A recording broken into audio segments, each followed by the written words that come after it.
गलियारों की खबर, हर उस बड़ी खबर पर हमारी पैनी नजर है। हमारे इस कार्यक्रम में शहर शहर से रिपोर्टर जुड़ेंगे जिनसे हम बड़ी खबरों पर अपडेट लेंगे। यूपी से हमारे स्टेट हेड राघवेंद्र प्रताप सिंह हमारे साथ जुड़ गए हैं। इसके अलावा जम्मू श्रीनगर से अजहर हुसैन हमारे संवाददाता हमारे साथ जुड़ गए हैं और वासु कसाना गाजियाबाद से हमारे संवाददाता वो भी हमारे साथ जुड़ गए हैं।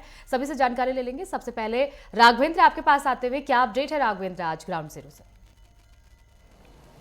बिल्कुल सोनिया, उत्तर प्रदेश की खास खबरों की बात कर लें तो मुख्यमंत्री योगी आदित्यनाथ ने अभी अपने 5KD सरकारी आवास पे जनता दर्शन लगाया था और प्रदेश के विभिन्न जनपदों से जो भी लोग आए थे, जो भी जनता मिलने आई थी, उनकी समस्याओं को सुना। उन्होंने उच्चाधिकारियों को स्पष्ट निर्देश जारी किए कि ये जो जनता है, इनकी समस्याओं का निस्तारण आप लोग जल्द कराइए और समय से कराते रहिए ताकि आम जनता को यहाँ आना भी न पड़े। तो एक तरह से कहा जा सकता है कि CM Yogi Adityanath routine work में जिस तरह से गोरखनाथ रहते हैं तब भी जनता दर्शन, यहाँ रहते हैं तब भी जनता दर्शन करते रहते हैं, उसी कड़ी में आज भी जनता दर्शन देखने को मिला है।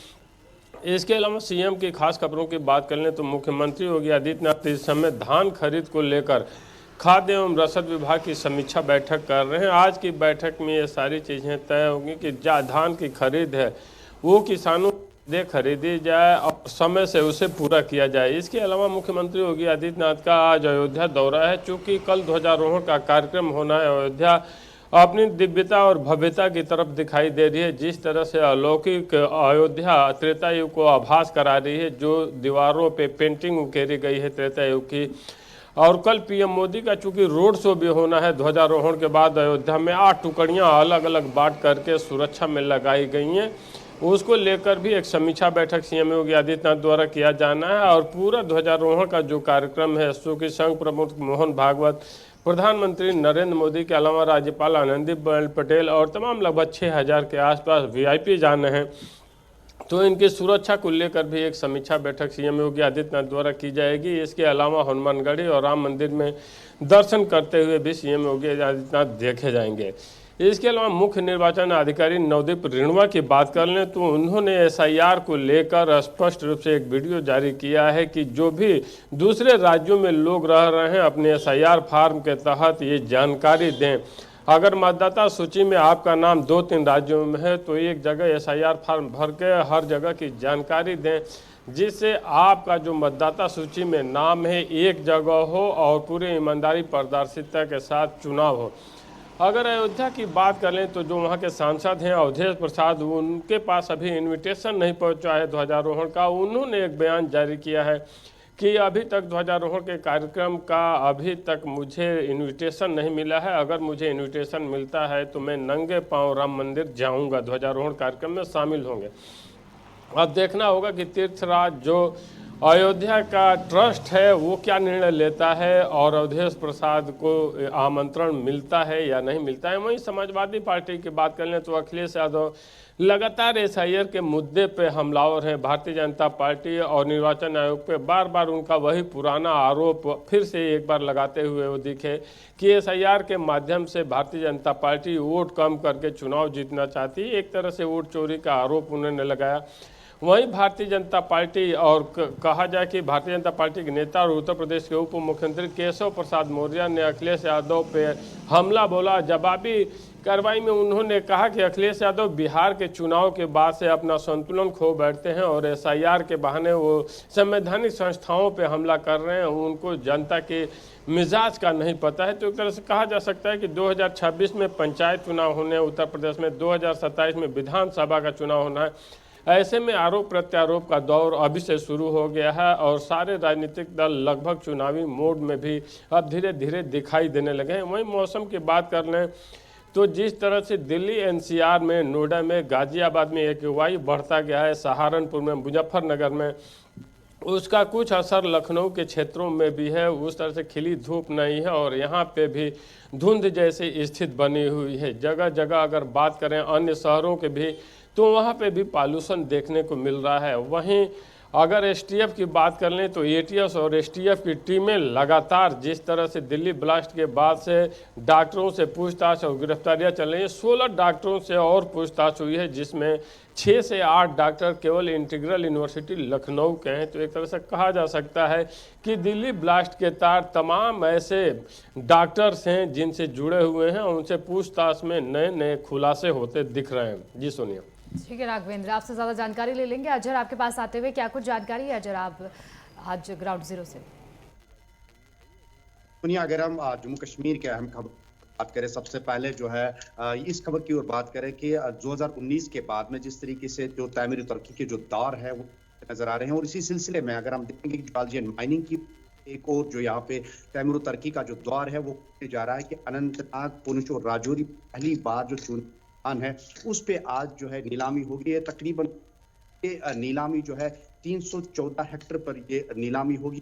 तकरीबन इसमें जो है 17 ब्लॉक्स है, यानी 17 जगहों ये नीलामी होगी, और कहीं ना कहीं इस नीलामी के बाद में जालजियन माइनिंग जे किशन रेड्डी जो है वो इसमें शामिल होंगे, और उन्होंने आपको स्पष्ट कहा कि इस तरीके के जो काम है इससे जो है तमीर तरक्की के जो दौर है वो खुल जाएंगे, और कहीं ना कहीं जो फैक्ट्री या बाकी चीजें हैं उनमें काफी बढ़ोतरी देखने को मिलेगी, न कि तमीर तरक्की बल्कि बेरोजगारी या बाकी जितनी भी है उन आवट देखने को यहाँ पे मिलेगी। दूसरी खबर की अगर हम बात करें, लगातार सिक्योरिटी जो रिव्यू मीटिंगें हैं वो लगातार होती जा रही है, और एलजी के द्वारा जो है कल अहम बैठक जो है वो आयोजित की गई, जिसमें चीफ सेक्रेटरी और जम्मू कश्मीर पुलिस के जो टॉप ऑफिसर्स हैं मौजूद है, और साफ और स्पष्ट एलजी मनोज सिन्हा की जानिब से जो है निर्देश जारी किए गए कि किसी भी शख्स या किसी भी व्यक्ति को जो भी आतंकी या आतंकी संगठन से वाबस्ता है उसको बख्शा नहीं जाएगा, और पर्टिकुलर यानी अंडरग्राउंड वर्कर्स है उनके समर्थन बख्शा नहीं जाएगा, और 300 का जो यहाँ पे टारगेट है वो दिया गया है, और किसी भी तरीके से उनको नहीं जाएगा। दूसरी जानिब हम देखेंगे कि लगातार जब से दिल्ली ब्लास्ट हुआ है तब से लेके अभी भी जो है जांच पड़ताल जो है जम्मू कश्मीर में लगातार जारी है, और इसी से निर्देश जारी किया गया कि तमाम तर जितने भी किराएदार है या जितने भी ऑनर्स है, मकान ऑनर्स है, जो भी किराएदार है उन रजिस्ट्री यहाँ पे जरूर जारी है, और इसी सिलसिले में अगर हम बात करें लगातार इस पे रजिस्ट्रेशन लगातार जारी है। आरएसपुरा में इसे ऐसा एक मामला सामने आया जिसमें मालिकान के खिलाफ यहाँ पे जो है एफआईआर दर्ज हुआ है। मजिस्ट्रेट जो आरएसपुरा के हैं उन इसके खिलाफ जो है 2 मकान मालिकान के खिलाफ यहाँ पे एफआईआर दर्ज किराएदार वहां पे रखे थे, जो है पुलिस के सामने या उनके और जो है वो नहीं किया था। तो कहीं ना कहीं ये एक कदम है कि आतंकी इसमें जितने। ठीक है अजहर, आपसे ज्यादा जानकारी ले लेंगे। आपकी आवाज ब्रेक होकर हम तक पहुंच रही है। वासु, आपके पास आएंगे, क्या कुछ जानकारी है वासु आज ग्राउंड जीरो से, गाजियाबाद से क्या खास खबरें हैं? देखिए सोनिया, अगर गाजियाबाद की बात करें तो गाजियाबाद में एसआई फार्म रजिस्ट्रेशन को लेकर प्रशासन लगातार एक्शन मोड में है, और आज विशेष अभियान जिलाधिकारी द्वारा चलाया जा रहा है, जहां जो तमाम जो बीएलओ हैं उन्हें आदेश दिए गए हैं कि वो लोगों के घर जा जाकर एसआईआर फार्म का रजिस्ट्रेशन कराए। इसके लिए अगर किसी भी व्यक्ति को एसआईआर फार्म भरने में कोई परेशानी होती है, दिक्कत का सामना करना पड़ता है, तो उन्हें 50 नंबर से कॉलिंग नंबर दिया गया है, जहां वो कॉल करके सारी समस्या को निवारण कर सकते हैं। तो अगर बात करें दिल्ली एनसीआर के प्रदर्शन की, तो लगातार यहाँ के जो क्षेत्र है यहाँ 450 से ऊपर का AQI देखने को मिल रहा है। लोगों को अब काफी समस्याओं का भी सामना करना पड़ रहा है सोनिया। और ठंड की बात करें तो जिस तरीके से पहाड़ी क्षेत्रों में बर्फबारी देखने को मिली है, तो कहीं ना कहीं दिल्ली एनसीआर में अब ठंड का भी माहौल देखने को मिल रहा है सोनिया। ठीक है वासु, इसके अलावा जो युवा हैं वो अब AQI जिस तरीके से बढ़ रहा है, प्रदूषण का लेवल खराब होने में लगा है, वायु गुणवत्ता खराब हो रही है, 400 के पार दर्ज किया जा रहा है। जो युवा हैं वो अब प्रदर्शन के लिए यहाँ पर दिल्ली में कल देखा गया कि युवाओं की तरफ से प्रदर्शन भी किया गया, लेकिन सरकार की तरफ से क्या कदम उठाए जा रहे हैं इसको जल्द से जल्द ठीक करने के? क्योंकि सरकार की तरफ से कहा जा रहा था कि आर्टिफिशियल रेन करवाएंगे ताकि प्रदूषण कम हो, लेकिन वहां पर सफल होती हुई नजर नहीं आई सरकार। देखिए सोनिया, कुछ दिन पहले दिल्ली सरकार ने कोशिश तो की थी कृत्रिम बारिश करने के लिए, उसमें काफी मोटा बजट भी खर्च किया था, लेकिन कृत्रिम बारिश वहां फिर देखने को मिली थी। उसी की बात करें, जिस तरीके से युवा हो या और जो संगठन है वो लगातार प्रदर्शन कर रहे हैं, लेकिन सोनिया जिस तरीके से यहाँ दिल्ली एनसीआर में जो फैक्ट्रीज एरिया है, जो अवैध फैक्ट्रियां हैं, वो बड़ी मात्रा में चल रही है, जिसकी सबसे बड़ा कारण प्रदूषण का यही बताया जा रहा है। क्योंकि कुछ जगह ऐसी है सीलिंग जहां गवर्नमेंट ने नहीं कही, छोटे मकानों में फैक्ट्री चलाई जाती है। ये सभी फैक्ट्री रात के 9 बजे के बाद स्टार्ट होती है। सोनिया, काफी हमें देखने को मिला है और हमने अपने चैनल पे साझा भी किया है इस तरीके की वीडियो, जहां जो डंपिंग ग्राउंड बनाए गए हैं वहां आग लगी होती है। लगातार जब लोगों द्वारा आवाज उठाई जाती है तो प्रशासन अलर्ट मोड पर होता है, उन्हें बंद करने का काम करता है। लेकिन कहीं ना कहीं सोनिया, बड़ी कमी प्रशासन की है, क्योंकि जिस तरीके से अभी भी प्रदूषण लगातार 450 से ऊपर बना हुआ है, तो ये कहीं ना कहीं प्रशासन की बड़ी चूक है और इसे हम कमी ही कहेंगे। जी सोनिया। बिल्कुल वासु, इसके अलावा ग्रैब 3 लागू किया गया, उसके बाद 4 भी लागू किया, क्या लोग इसका पालन करते हुए नजर आए? क्योंकि लगातार प्रदूषण तो बढ़ने में लगा है। जी जी जी, जिस तरीके से ग्राफ 3 ग्राफ 4 लागू किया तो कहीं ना कहीं लोग अब मास्क का यूज कर रहे हैं और आंखों में चश्मे लगा रहे हैं, हेलमेट का भी यूज कर रहे हैं, क्योंकि जो दोपहिया वाहन के जो सवारियां होती है, जो लोग होते हैं, कहीं ना कहीं उन्हें ज्यादा धुआं का सामना करना पड़ता है। क्योंकि जिस तरीके से लोग कारों में चलते हैं तो कहीं ना कहीं सेफ्टी होती है धुएं से, लेकिन जिस तरीके से सोनिया दोपहिया वाहन वाले व्यक्ति जो चलते हैं तो उन्हें सीधा ही प्रदूषण का सामना करना पड़ता है। लोग बचाव भी कर रहे हैं सोनिया, और स्वास्थ्य विभाग की तरफ से गाइडलाइंस भी जारी की गई है कि सुबह के समय एक तो मॉर्निंग वॉक न की जाए और शाम के समय, क्योंकि ये 2 समय ऐसे होते हैं जिस वक्त प्रदूषण की ज्यादा मार होती है। सोनिया, ठीक है वासु, इसी पर ज्यादा जानकारी आपसे ले लेंगे। राघवेंद्र, आपके पास आते हुए देखिए, राघवेंद्र, यूपी में एसआईआर की प्रक्रिया शुरू हो गई है, अभी काम चल रहा है, वहां पर लोगों के अंदर किस तरह का उत्साह इसको देख के नजर आ रहा है? क्योंकि कई बार ये विपक्ष की तरफ से मुद्दा उठाया गया कि एसआईआर में वोट चोरी के लिए किया जा रहा है, लेकिन जमीनी स्तर पर क्या नजर आ रहा है और जो जिन लोगों को परेशानी हो रही है उनका समाधान किस तरीके से निकाला जा रहा है?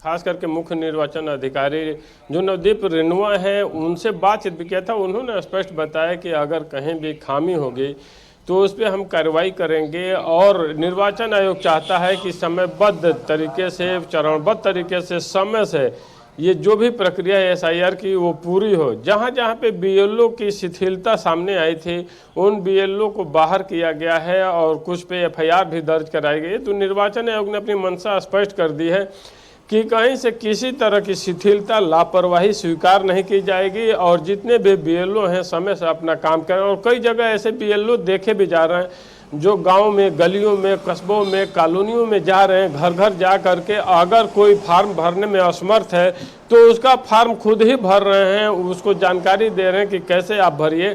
तो एक तरह से निर्वाचन आयोग अपनी पूरी तैयारी के साथ, पूरी मुस्तैदी के साथ लगा हुआ है और उसका प्रयास है कि समय के साथ एसआईआर की प्रक्रिया पूरी हो जाए।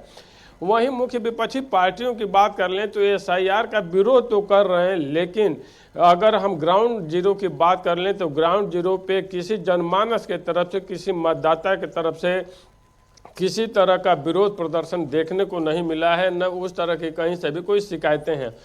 और ये बात आश्चर्य भी करती हैं कि जिस तरह से विपक्षी पार्टियां एसआईआर मुद्दे पे वोट काटने का आरोप लगाती हैं, आखिर ये कौन से वोटर हैं जो सामने नहीं आते हैं, जिनका वोट कट जाता है? तो ये ध्यान देना होगा।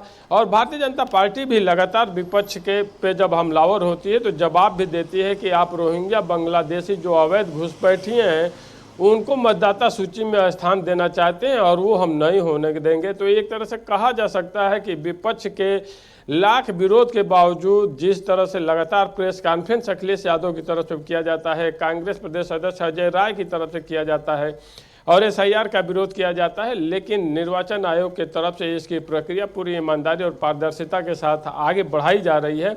और आने वाले समय में जिस तरह से कहीं पे भी आम जनमानस में विरोध नहीं दिख रहा है, ग्राउंड जीरो पे कहीं भी कोई मतदाता इसका विरोध नहीं कर रहा है, तो स्पष्ट रूप से कहा जा सकता है या इस बात के संकेत भी मिल रहे हैं कि एसआईआर की प्रक्रिया उत्तर प्रदेश में समय से पूरी होगी। और उसके बाद भारत निर्वाचन आयोग ने जिस तरह से घोषणा की थी कि 16 अन्य राज्यों में भी हम एसआईआर की प्रक्रिया करेंगे और धीरे धीरे पूरे देश में करेंगे, तो उत्तर प्रदेश, बंगाल और उसके बाद से अन्य राज्यों में भी एसआईआर की प्रक्रिया अपने नियत समय पे पूरी होगी। ठीक है राघवेंद्र।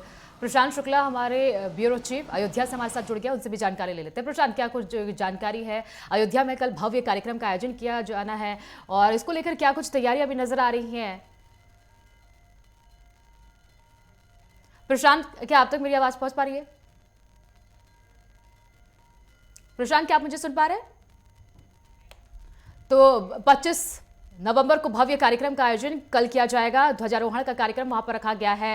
अजहर, आपके पास आते हुए, देखिए अजहर, श्रद्धालुओं का जो जत्था है वो इस जाड़ों में ज्यादातर देखा जाता है कि मां वैष्णो देवी के लिए वहां पर श्रद्धालु पहुंचते हैं, लेकिन इस बार ठंड पहले ही शुरू हो गई है, तो श्रद्धालुओं में किस तरह का उत्साह अभी नजर आ रहा है? अगर हम माता वैष्णो देवी कटरा की बात करें तो लगातार जिस तरीके से मौसम बना हुआ है जम्मू क्षेत्र में, इस समय हम जो क्षेत्र में हैं, हालांकि यहाँ पे तापमान काफी अच्छा दिख रहा है और तापमान जो है मौसम का मानना है कि यहाँ पे 8 से 10 डिग्री जो है तापमान है। और इस हवाले से एक तो ऑलरेडी माता वैष्णो देवी एक जो एक्सप्रेस रोड है वो बनने जा रहा है और इस हवाले से काफी यहाँ घाटी का मौसम की अंतर है। घाटी में हालांकि अभी -3.8 चल रहा है, तो जिसके पेश नजर जो है काफी कठिनाइयों का सामना भी करना पड़ रहा था। लेकिन मैं अपनी बात पूरी मैं कह रहा था कि आतंकी संगठन पे बख्शा नहीं जाएगा और इस हवाले से लगातार जो है नशा और नशा तस्कर के खिलाफ भी लगातार जो है अपने शिकंजे कसते हुए नजर आ रहे हैं। सिक्योरिटी फोर्स का जो प्रशासन की बात करें तो लगातार आज भी जो है इसी सिलसिले में उधमपुर में एक जो नशा तस्कर है उस को यहाँ पे सील कर दिया गया है और हम घाटी के भी विभिन्न इलाकों में जितने नशा या नशा के तस्कर करने वाले लोग हैं उनके खिलाफ भी लगातार जो है एक्शन मोड में है सिक्योरिटी फोर्स। आतंकी नशा तस्कर ये एक ही समान के तो यहाँ पे काम कर रहे हैं और कहीं ना कहीं आतंकी कर रहे हैं कि जिससे आतंकी बढ़ावा दे रहे हैं और दूसरी जानिब से और तस्करी को यहाँ पे बढ़ावा देने की कोशिश कर रहे हैं। लेकिन सिक्योरिटी फोर्स यहाँ पे लगातार उन व्यक्तियों के लिए खिलाफ जो है या उन आप लगातार यहाँ पे एक्शन दे रही है। अगर हम बात करें तो लगातार जो है घाटी का है काफी जो है वहाँ पे जो ठंड है वो साफ तौर पर दिख रही है। श्रीनगर का जो तापमान है आज जो रिकॉर्ड किया गया है 3.8 डिग्री सेल्सियस जो है -3.8 डिग्री रिकॉर्ड किया गया है। कहीं ना कहीं आज की डेट में जो ये बीती रात जो है काफी सर्द बात है वो रिकॉर्ड की गई है और कहीं ना कहीं सर्दी के हवाले से भी आम प्रभावित हो रहा है। दूसरी जानिब से हेल्थ एडवाइजरी यहाँ पे जारी की है कि बुजुर्गों जाने से गुरेज करने यहाँ पे तलकी पर्टिकुलरली जो घाटी में है और ये कहा गया है कि इस मौसम पेश नजर है डायबिटीज जो होते हैं या हाई प्रेशर पेशेंट्स को है वो बाहर ना निकले क्योंकि जमा देने वाली सर्दी है। तो इस वाले से एडवाइजरी ऑलरेडी जारी की गई है। पहलगाम में भी माइनस का जो है वो इसी तरीके बिल्कुल से अजहर, गाइडलाइंस जारी की गई है, उसी के तहत लोगों को उसका पालन कर आगे बढ़ना होगा क्योंकि ठंड भी ज्यादा हो गई है। बहुत बहुत शुक्रिया। आपकी आवाज कट कर हम तक पहुंच रही है अजहर, साफ तरीके से पहुंच नहीं पा रही है। अयोध्या से हमारे ब्यूरो चीफ प्रशांत भी हमारे साथ जुड़ गए, उनसे भी जानकारी लेते हैं। प्रशांत, क्या कुछ जानकारी है अयोध्या में, किस तरह की तैयारी अब अंतिम रूप लेती हुई नजर आ रही है? बिल्कुल, इस समय अगर आप बात करें अयोध्या के प्रभु श्री राम की नगरी, तो अयोध्या पूरी नगरी को दुल्हन के तट के सजाने का कार्य शुरू कर दिया गया है। वहीं अभी इस समय आप देख सकते हैं लता कहते हैं अयोध्या चौराहे पे मौजूद है, जो मेन सिटी एरिया जहाँ से रामपथ 14.5 किलोमीटर का है। यहीं से कहते हैं सारी गाड़ियां जा रही है, देखने प्रतिबंधित कर दिया गया गाड़ी अंदर जाने के लिए, क्योंकि देश के प्रधानमंत्री नरेंद्र मोदी कल अयोध्या पहुंचेंगे और जो 11:49 1 बजे का शुभ मुहूर्त उस पर ध्वजारोहण का जो कार्यक्रम है वो करते हुए दिखाई देंगे। तो इसीलिए चेकिंग करते हुए यहाँ पे गाड़ियां सब रोक दी है। जो भारी वाहन है वो अभी आज 11 बजे से रुक जाएगा मेन हाईवे पे। वही अगर बता दें पूरी तैयारियां जोरों शोरों से चल रही है, चाहे वो अनुष्ठान और भी अन्य मंदिर में हो। राम मंदिर के अलावा जो प्राचीन मंदिर हैं वहां पे पूजा पाठ और अनुष्ठान शुरू कर दिए गए, चाहे रामकथा हो गई, रामलीला हो गई। वही अगर बात करा जाए रामलीला भी हो रही है। बात करें तो श्रीराम मंदिर को जो ध्वजारोहण का कार्यक्रम है जो 11:49 से 1 बजे का होगा, तो वहीं पे शाम को जब ध्वजारोहण का कार्यक्रम हो जाएगा तो शाम को इस बार अनोखी चीज भी राम मंदिर में होती हुई दिखाई देगी। राम मंदिर के शिखर पर जहाँ ध्वजारोहण का कार्यक्रम होगा वहीं पे नीचे शिखर पर रात्रि में बहुत ही अलौकिक नजारा होगा अयोध्या के शिखर का। वहां पे इस बार लेजर शो किया जाएगा जहां पे प्रभु श्री राम जी और माँ सीता वरमाला करते हुए दिखाई देंगे। ऐसी कई और तरीके चीजें की गई है। वहीं तो 6,500 से ज्यादा लोग आमंत्रित किए गए हैं अयोध्या रामनगरी में, उनको भी किसी प्रकार की कोई दिक्कत ना, उसकी भी सुरक्षा व्यवस्था बढ़ा दी गई है। कल 24 तारीख है, आज 24 तारीख आज से ही यहाँ पे जो वीआईपीज है उनको साफ तौर पर बोल दिया गया था अयोध्या में वो लोग आ जाए, क्योंकि देश के प्रधानमंत्री नरेंद्र मोदी के पहुंचने के बाद प्रोटोकॉल के हिसाब से उनको एंट्री नहीं करने दिया जाएगा। तो आज ही से जो वीआईपीज है उनके आने के आवागमन अयोध्या में हो गया है। वहीं से ज्यादा चार्टर ट्रेन भी अयोध्या में वीवीआईपी की आएगी। एयरपोर्ट की सिक्योरिटी बढ़ा दी गई है। वो ये बताएं, अगर अयोध्या का इस समय अयोध्या को पूरी अलौकिक नजारा देखने को मिलता है, जो बाहर के यात्री हैं उनको मना भी करा जा रहा है कि उस जिसका पास ना हो वो अयोध्या ना, क्योंकि उनको दिक्कतें का सामना करना पड़ेगा। विदाउट पास किसी की भी एंट्री नहीं होगी। बिल्कुल प्रशांत, यहाँ पर आज सीएम योगी भी आने वाले हैं, उनको लेकर, उनके आगमन को लेकर क्या कुछ तैयारियां भी नजर आ रही है, क्योंकि वो निरीक्षण करेंगे, जायजा लेंगे, क्योंकि प्रधानमंत्री कल यहाँ पर पहुंचने वाले हैं। जी बिल्कुल, उत्तर प्रदेश के मुख्यमंत्री योगी आदित्यनाथ पहुंचेंगे, क्योंकि 3 दिन पहले जो अयोध्या पहुंचे हुए थे निरीक्षण करने, प्रधानमंत्री किस तरीके पूरा कार्यक्रम होगा। साथ ही साथ इनके साथ जो संघ प्रमुख मोहन भागवत है, आनंदीबेन पटेल है और अन्य वीवीआईपी को पहुंच रहे हैं, तो उनको किसी प्रकार की कोई दिक्कत न हो, किस तरीके की रूट से वो जाएंगे उस रूट का पूरा उन्होंने जायजा लिया था। तो जहां पे परिसर के अंदर क्या क्या अन्य कार्यक्रम होंगे, क्योंकि ध्वज के अलावा भी जो और भी चीजें वहां पे होंगी उसका भी उन्होंने जायजा लिया। और आप उन्हें बता दें, करीब जब देश प्रधानमंत्री नरेंद्र मोदी कल पहुंचेंगे तो उनका साकेत महाविद्यालय में करीबन 500 से ज्यादा साधु संत मालाओं स्वागत करेंगे, उनके ऊपर फूल माला बरसाएंगे। तो ऐसे अन्य कई और भी कार्यक्रम उनका मुख्यमंत्री जायजा ले रहे हैं, क्योंकि देश 2007 पर जीरो टॉलरेंस की बात करते हैं, तो इसी प्रकार की कोई भी दिक्कतें ना हो, क्योंकि दिल्ली ब्लास्ट होने के बाद अयोध्या वैसे स्थिति क्या है, इस तरीके की कोई दिक्कतें अयोध्या में न हो, तो पल का जायजा ले रहे हैं। वहीं पर सुरक्षा व्यवस्था के अलावा सुरक्षा व्यवस्था सीसीटीवी कैमरे से निगरानी की जाती है। कल यहाँ पे करीबन आधे घंटे से ज्यादा हेलीकॉप्टर से, आर्मी के हेलीकॉप्टर से निगरानी की गई, ड्रोन से निगरानी की जा रही है कि कोई भी दिक्कत ना हो। वहीं अगर स्वच्छता की बात किया है तो अयोध्या के जो मेयर ग्राउंड जीरो को उतरकर जगह जगह लोग जागरूक कर रहे हैं कि किसी प्रकार की कोई दिक्कतें ना हो, साफ सफाई की स्वच्छता का अभियान जारी हो। क्योंकि जहाँ के महर्षि वाल्मीकि एयरपोर्ट पे प्रधानमंत्री पहुंचने के बाद उनका हेलीकॉप्टर से सीधे साकेत महाविद्यालय पहुंचेंगे, राम परिषद के पास है, वहां से बाय रोड प्रधानमंत्री अयोध्या राम मंदिर में एंट्री करते हुए दिखाई देंगे। वही आप बता दें, यहाँ जगह जगह में जो अयोध्या स्थायी निवासी है वो किस तरीके का चीजें कर रहे हैं, क्योंकि कहीं ना कहीं अयोध्या में एक खुशी का लहर देखने को मिल रहा है। तो वो लोग भी जगह जगह पर भंडारे कर रहे हैं और ऐसी तमाम चीजें कर रहे हैं, जिससे जो अन्य श्रद्धालु अयोध्या में पहुंच गए हैं तो उनको भी कोई दिक्कतें ना हो। बिल्कुल, श्रद्धालुओं की सुरक्षा के लिहाज से क्या कुछ कदम उठाए गए हैं और क्या कुछ इंतजाम उनके लिए किए गए हैं, ठहरने की कोई व्यवस्था की गई, क्योंकि श्रद्धालुओं के दर्शन का तो कल ऑफ रहेगा, क्योंकि वो दर्शन तो नहीं कर पाएंगे, लेकिन उसके बाद वो दर्शन कर सकते हैं, तो किस तरह की व्यवस्था की गई है? जी बिल्कुल, मैं आपको बता दूं, कुछ श्रद्धालु आ रहे हैं, क्योंकि महासमुद्र पकड़ाएगा 3 से 1 हफ्ते पहले बयान आ गया था कि राम मंदिर में जिसको पास न मिलो वो ना है, पर अगर वो अयोध्या में आ गए हैं तो आज शाम तक, आज 12 बजे तक राम मंदिर में परिसर में दर्शन कराया जाएगा। नॉर्मल वीवीआईपी के जो पास है वीवीआईपी दर्शन बंद कर दिए जाएंगे आज से ही। वही रात्रि से जो 11 बजे से डायवर्जन लग जाएंगे तो श्रद्धालु नहीं आ पाएंगे, पर जो श्रद्धालु अभी तक आ गए हैं उनको 12 बजे से पहले तक दर्शन करा दिया जाएगा। वहीं जब 25 तारीख कल कार्यक्रम है उसमें उन लोगों को नहीं आमंत्रित जिसको तो उनकी एंट्री नहीं होगी, तो वो लोग जो भी होटल्स हैं, जो भी धर्मशाला है उसमें रुके रहेंगे। और 26 तारीख को 25 तारीख का पूरा दिन का कार्यक्रम जो रहेगा, क्योंकि करीबन 3 घंटे देश प्रधानमंत्री अयोध्या रहेंगे, और जब तक वो रहेंगे तब तक कुछ जो और अन्य वीआईपी है उनके भी आवागमन के लिए किसी प्रकार की कोई दिक्कत नहीं। बिल्कुल, यानी कि प्रशांत पूरी तैयारियां की गई हैं, क्योंकि अब तैयारियां भी अपने अंतिम रूप में हैं। कल ही ये भव्य कार्यक्रम का आयोजन होने वाला है और श्रद्धालुओं की सुरक्षा को लेकर भी पूरे इंतजाम यहाँ पर धरातल पर नजर आ रहे हैं। वासु, आपके पास आते हुए, देखिए वासु, जिस तरीके से दिल्ली में कार ब्लास्ट का मामला हुआ था उसके बाद से गाजियाबाद में सुरक्षा एजेंसियां कितनी अलर्ट नजर आ रही है, पुलिस प्रशासन किस तरीके से काम करती हुई नजर आ रही है ग्राउंड पर?